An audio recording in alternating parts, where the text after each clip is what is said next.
Hi, welcome to day 3 of my 120 days of documenting my journey going from heavy to light, both physically, as I'm going to be releasing the final 30 pounds that I've been looking to take off, as well as just going from heavy to light emotionally as it relates to my relationship with food.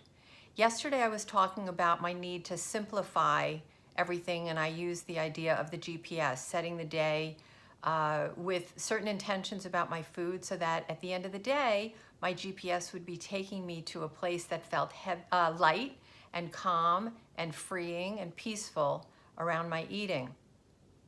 Today is all about strategizing. That's the word that came up for me because being that it's Mother's Day, and by the way, happy Mother's Day to any moms out there who are watching, I had a lot to figure out today because I was kind of pushed out of my normal routine of what I do with food. So I want to just mention my tricks to make it stick. And again, those are the things that I do throughout the day that are like the opposite of giving into the impulse. When I woke up this morning, it was 6:30 and I was actually really hungry.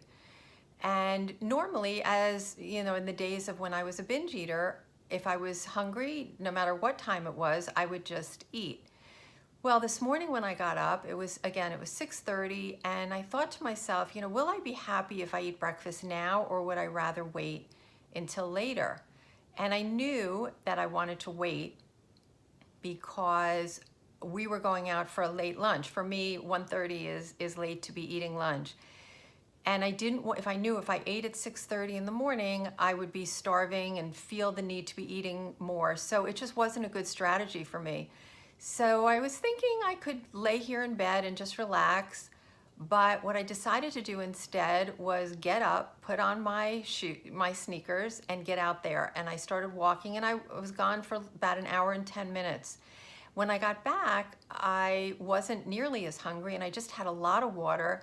And I was just so happy that I put off my breakfast. And what I did was I put it off for another half hour because, again, I wanted to not be starving by the time we got to the restaurant. So that was the first thing. I waited another half hour. When I finally had my breakfast, I paid attention to every bite and really felt satisfied and comfortable. And I was in a very calm place.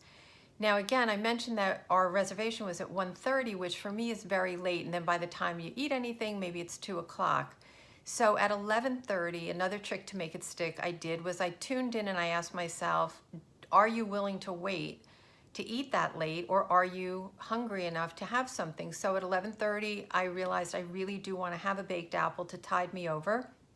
So I took care of myself and made sure, because again, my goal was not to be starving when we got to the restaurant because then I would be more vulnerable. So I had the baked apple and I felt really comfortable. The other thing I did was, I know that this Indian restaurant serves delicious rice, but it's white rice with their food, and I knew I wasn't going to be happy if I ate white rice because, as I mentioned yesterday, I'm really into nutrient-dense foods.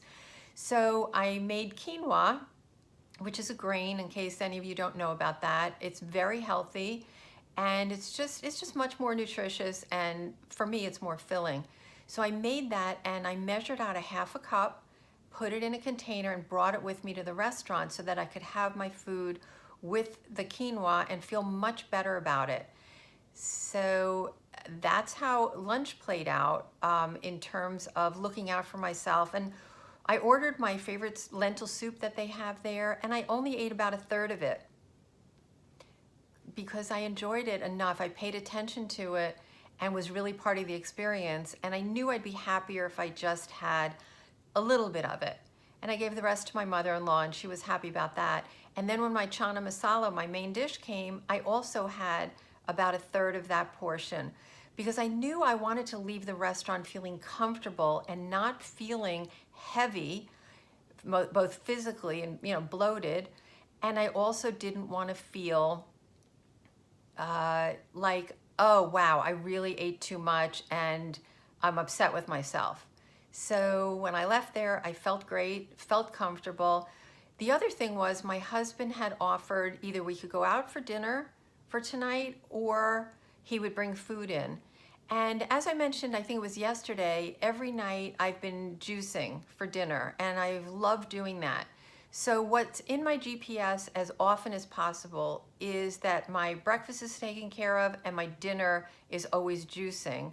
And then lunch, I figure out each day, what to put in it. But I said to my husband, I really love the idea that you wanted to take us out for dinner or bring food in, but honestly, what's best for me is to just make a juice. So again, I did that. That was just part of my strategy for making sure I end up at the end of the day feeling comfortable and satisfied, which I did. So, I say to people, like, this takes work every day to stay calm around food, to be a peaceful eater.